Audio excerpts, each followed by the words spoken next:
আচ্ছা, জর্দা পছন্দ করে না এরকম মানুষ কিন্তু খুব কমই আছে, তাই না? তো আমার বাসাও কিন্তু এরকম জর্দা লাভার আছে। তো তাদের জন্য হলেও আমার কিন্তু হুটহাট এরকম সহজভাবে জর্দাটা রান্না করতেই হয়।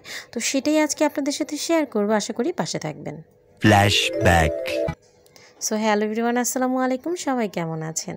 তো এই তো দেখেন আমি এখানে বাসমতি চালটা নিয়েছি, নিয়ে এটাকে আমি 10 মিনিট ভিজিয়ে রেখে তারপর অল্প একটু জর্দা রং দিয়ে 80% মতো সিদ্ধ করে নামিয়ে নিয়েছি। আর এইখানে আমি একটা অরেঞ্জ নিয়েছি, এটা অবশ্য মালটা, কমলা মালটা অথবা আনারসও নেওয়া যায়। তো আমি এখানে পুরো একটা মালটা নিয়েছি, সেটার জুসটা আমি বের করে নিচ্ছি। আর এইখানে আমার যা লাগবে এটা হলো কিশমিশ, আর সেই সাথে এখানে আছে মোরব্বা, আর এখানে আছে আলমন্ড স্লাইস, মানে কাঠবাদামের পাতলা করে কেটে নেওয়া যেটা, সেটাই। আর এখানে আমি ঘি নিয়েছি, আমি যে ঘিটা সবসময় খাই এটা সেই ঘি, আপনারা চাইলে যে কোনো ঘি নিতে পারেন। তো এই ঘিটা আসলে ডক্টর জাহাঙ্গীর স্যারের থেকে নিয়েছি আমি, পেজ থেকে।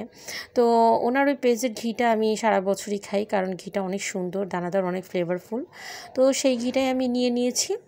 ও এখন আমি যাব রান্নাতে, তো মূল রান্নাটা শুরু করে দিলাম। তো এখানে আমি যেটা করব, আমি একটা ফ্রাই প্যান নিয়েছি। ফ্রাই প্যানে কিন্তু জর্দাটা রান্না করলে খুব সুন্দর হয়। তো ফ্রাই প্যানের মধ্যে আমি যে মালটার জুসটা রেখেছিলাম সেটা দিয়ে দিলাম। আর এখন আমি যেটা করব, এখানে একটা তেজপাতা একটু ছিঁড়ে নিয়েছি আর দুটো এলাচ দিয়ে দিয়েছি, আর কিছু না। এটাকে জাল দিব, জাল দিতে দিতে যখন দেখব যে একটু মানে বলক চলে এসেছে, তখন আমি এখানে দিয়ে দেবো চিনি। আর এখানে পরিমাণ মতো চিনি নিয়েছি, আপনারা আপনাদের পছন্দ মতো বাড়িয়ে কমিয়ে নেবেন।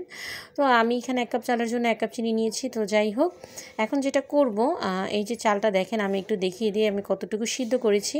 এটা আমি 80%-এর মতো কুক করেছি। এই যে দেখেন, এটা কিন্তু টিপ দিলে খুব সুন্দরভাবে দেখা যাচ্ছে যে ভেঙে গেছে।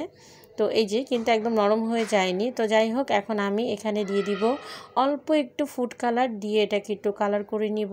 আর এখন আমি শিরার মধ্যে চালটা দিয়ে দিব, মানে ভাতটা দিয়ে দেব যেটা রান্না করে রেখেছিলাম। তো দিয়ে এটাকে খুব ভালোভাবে নেড়ে চেড়ে আমি এটাকে মিশিয়ে নেব। মিশিয়ে যেটা করব, এটা আমি ঢেকে দিব। ঢেকে দিয়ে আমি এটাকে 10 মিনিটের মতো রান্না করে নিব। আর চুলার আঁচটা কিন্তু এখানে কমই থাকবে, বেশি দেওয়ার দরকার নাই, তাহলে খুব দ্রুত শিরাটা শুকিয়ে গিয়ে এটা শক্ত হয়ে যাবে। তো এই তো এখন আমি যেটা করব, এখন আমি এখানে কিশমিশ দিয়ে দিব। আর কিশমিশটা দেওয়ার পর আমি এখানে দিয়ে দেবো অল্প একটু গুঁড়া দুধ, যে কোনো গুঁড়া দুধ দিলেই হবে। অল্প একটু দিয়েছি, এটা দিলে একটু স্বাদটা ভালো হবে, মজা লাগবে, এর জন্য খুব বেশি দেওয়া দরকার নেই, অল্প করে দিলেই হবে। তো এই তো গুঁড়া দুধটা দেওয়ার পরে আমি এখানে দিয়ে দেবো ঘি, কারণ আমার রান্নাটা কিন্তু অলমোস্ট হয়ে গেছে। এখন এটা ঘি দিয়ে আমি ঘিটা মেল্ট হওয়া পর্যন্ত নেড়ে চেড়ে ব্যাস নামিয়ে নিব। আর এটা কিন্তু যখন ঠান্ডা হয়ে যাবে একদম ঝরঝরা হয়ে যাবে। তো এই তো এখন আমি এটাকে নামিয়ে ব্যাস এটাকে আমি ডেকোরেট করে নিলাম। আর উপরে আমি ওই যে রেখেছিলাম মোরব্বা, কিশমিশ আর যে বাদাম যে স্লাইস করা ছিল ওগুলো আমি দিয়ে দিয়েছি, দিয়ে এটাকে সাজিয়ে নিয়েছি। তো এই ছিল আমার আজকের রেসিপি। এইভাবে একদিন রান্না করে দেখবেন, খুব মজা হয়েছিল। সবাই ভালো থাকবেন। আসসালামু আলাইকুম।